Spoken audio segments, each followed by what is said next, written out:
Welcome to the Ask Jordan podcast, answering your questions about selling on Amazon. Now, with a mouth bigger than any fulfillment center, from Long Island, New York, here's your host, Jordan Malik. Hi, it's me, Jordan Malik. I'm your host of the Ask Jordan podcast, where we answer your questions. Your responses have been terrific. Thank you for listening. This is our fourth podcast. If you missed the previous podcast, you can go to askjordan.net. That's ASKJORDAN.net. You can download or listen to the previous podcasts. Did I already say I'm very thankful that you're listening? You've got a lot of choices in your day to listen or watch webcasts or spreecasts or other podcasts. And I really want to thank you because you've chose to listen to me. So we're going to answer one question this episode, just like all other episodes. Keep checking back at AskJordan.net because future episodes will be posted there very quickly, each one answering another question from you, the Amazon seller. Now, you can get 7 of my best-selling ebooks. I've just thrown a new one in the mix. My Resell Toys Guide is normally $47. So that plus 6 other ebooks in PDF format. You can download and read them. You can get them for free if your question is answered on this podcast. So at the end of the podcast, in just a few minutes, I'm going to show you how. I'm going to tell you exactly how to submit your question. Our question today is from Ricky. Go ahead, Ricky. Hi, Jordan. This is Ricky. My question is about scouting. When you're out scouting for products, do you go to a particular section and scan everything in the section that looks like it may be of value, or how does that work exactly? Do you scan everything? Do you scan things in particular? What do you do? Sometimes it's hard to find items. Thanks. Thanks, Ricky. That's a great question. First, for those of you who don't know, maybe you're brand new to selling on Amazon, Ricky talks about sourcing and scanning. So what he's talking about is a lot of Amazon sellers find products to resell in their local retail stores, whether it's a toy retailer, a grocery store, a liquidation store, or a yard sale. And he is talking about scouting. And a lot of us use what's called a scanner, which we kind of, it's a slang word, I guess, a scanner, on our iPhone or Android phone. And that's what I recommend for beginners. I actually recommend an app. It's a one-time charge of $14.95. I do not make any money by referring you to them. It's called Profit Bandit, the word profit, the word bandit, and you can Google it. It's made by a company called Seller Engine. If you Google Profit Bandit, you can buy the app. You can find the app online, download it for $14.99 or $14.95, I forget. It's a one-time charge, and that app sits on your iPhone or your Android phone, and when you're out scouting, as Ricky talks about scouting, you scan the barcode on an item that you think might be worth something on Amazon, and Profit Bandit will display on your iPhone or your Android phone the lowest selling prices on Amazon, your estimated profit margin, the sales rank, meaning how popular of an item it is, etc. The reason why I recommend Profit Bandit for beginners is because it's very reliable, and it's $14.95 a one-time charge. There's an equivalent provider who provides a solution that's roughly the same equivalent of Profit Bandit. It works roughly the same way, called ScanPower. They're $39.95 a month. $39.95 a month. I don't understand. Somebody's doing something wrong. Either they're priced too high or Profit Bandit is priced too low. I don't know. But I use Profit Bandit, really. And I also, when I'm doing some really deep, heavy scouting, I use NitoScan, but I've been using that less and less these days. My number one sole app I'm using right now to scan products when I'm out looking for stuff to resell on Amazon is Profit Bandit, and I get no money for referring you to them. So Ricky's talking about scouting in stores. What do you do? Where do you get started? That's a great question, Ricky. So the first thing that I do when I go to a store that I'm not familiar with, meaning the layout, I'll first look for clearance sections. These days, I've been focusing a lot on toys, of course, as well as grocery items. Grocery items like dry consumable goods. Okay, so my wife has been having particularly good luck finding products at Big Lots.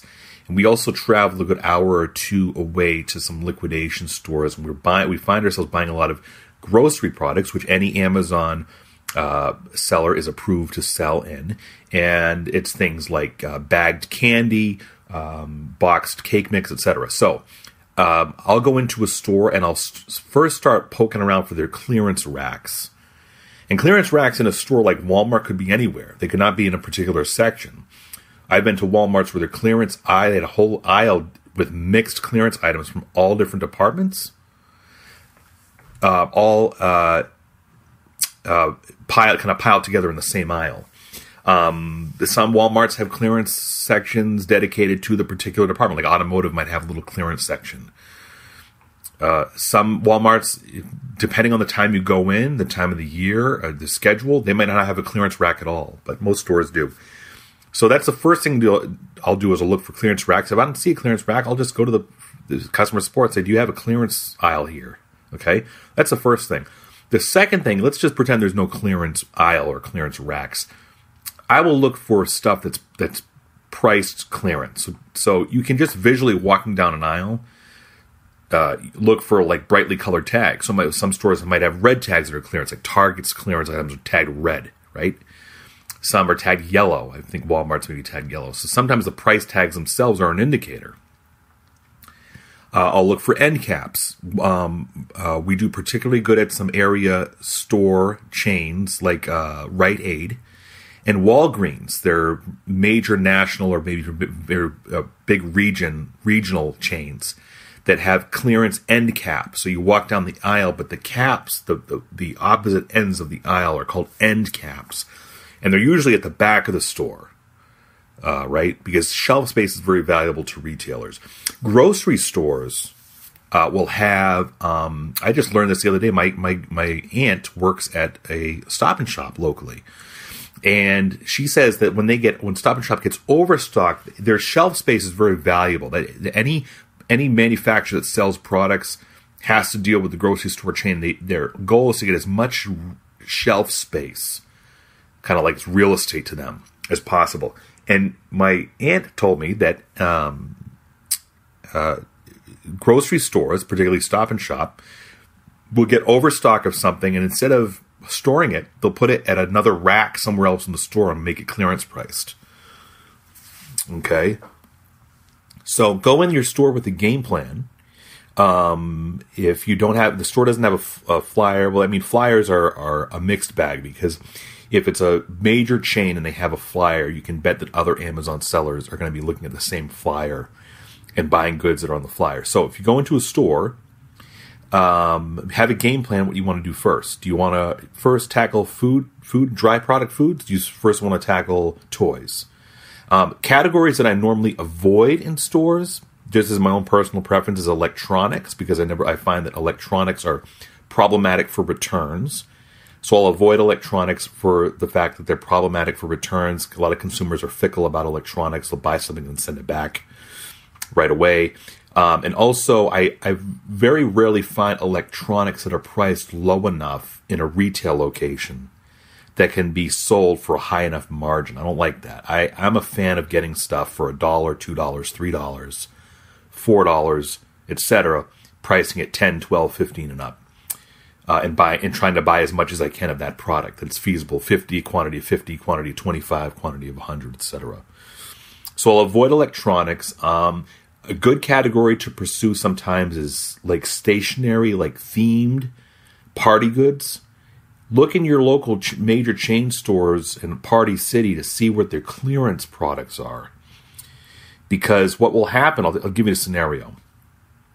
Hallmark will come out with a Dora the Explorer party kit that's retail price is like $4.99.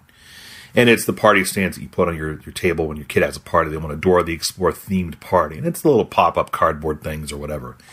And what will happen is Hallmark or whoever manufactures that piece will tell Party City or Target, we're coming out with our whole new line of themed party pieces. You, Target, need to clear the old stuff out and make room on your shelf for the new stuff.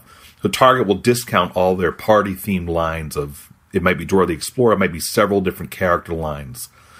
And Target will quickly have to clear stuff out. And that's when you can buy it, because the stuff is very valuable because it's being discontinued. So these aren't necessarily very quick sellers, but over the long term, meaning 6 months, a year, they sell great. So Target will, for instance, price their themed stationery items, whether they're gift wrap, like character gift, like SpongeBob gift wrap, right? A big roll of gift wrap.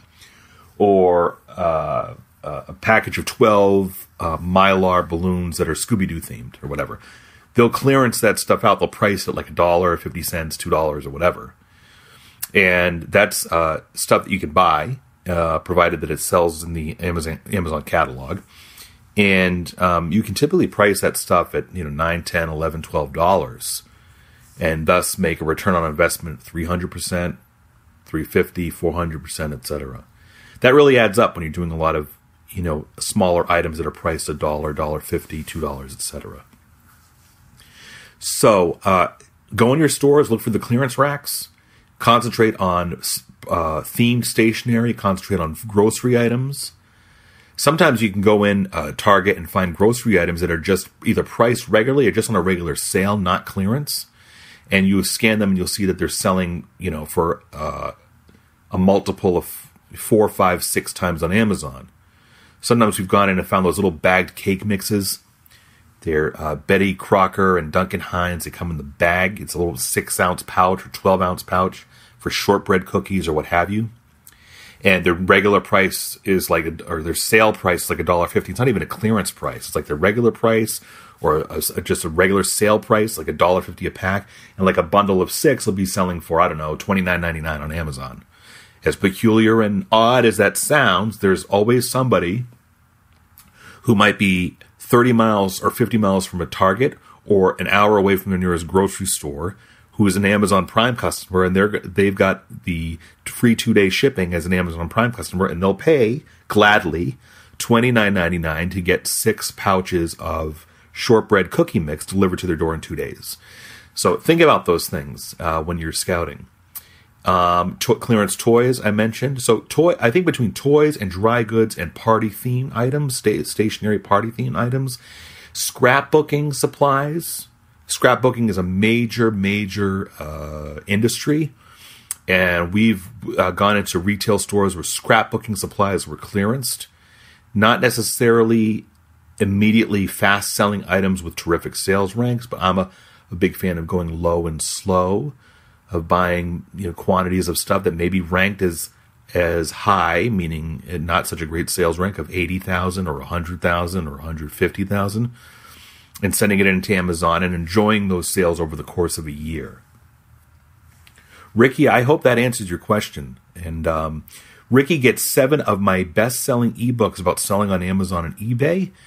It's worth well over $75 total, includes my ResellToys.com guide, which is great to use this time of year because yard sales and garage sales are coming. And this Resell Toys guide will help you. It's $47 for everybody else. Ricky gets that free, along with my 6 best-selling titles that are on Amazon. He gets a PDF version of all of them. Ricky, contact me at AskJordan.net. Click on the little mailbox icon near the upper right-hand corner of the page. Send me an email so I know where to send your PDF files by email. And if you have a question, you the listener, if you have a question about selling on Amazon that you'd like answered, go to AskJordan.net or call. This is an automated answering machine. There's no live person taking your call. 516-619-online. That's 516-619-6654.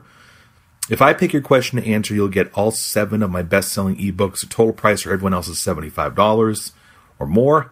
And you get to hear your voice on my podcast. Now, while you're there at AskJordan.net, please subscribe to my free newsletter for Amazon and eBay sellers. I give away a ton of ideas and strategies, examples of what to sell, how to save time, save money. Go to AskJordan.net. Scroll down on the right-hand side. You'll see the sign-up form for my newsletter.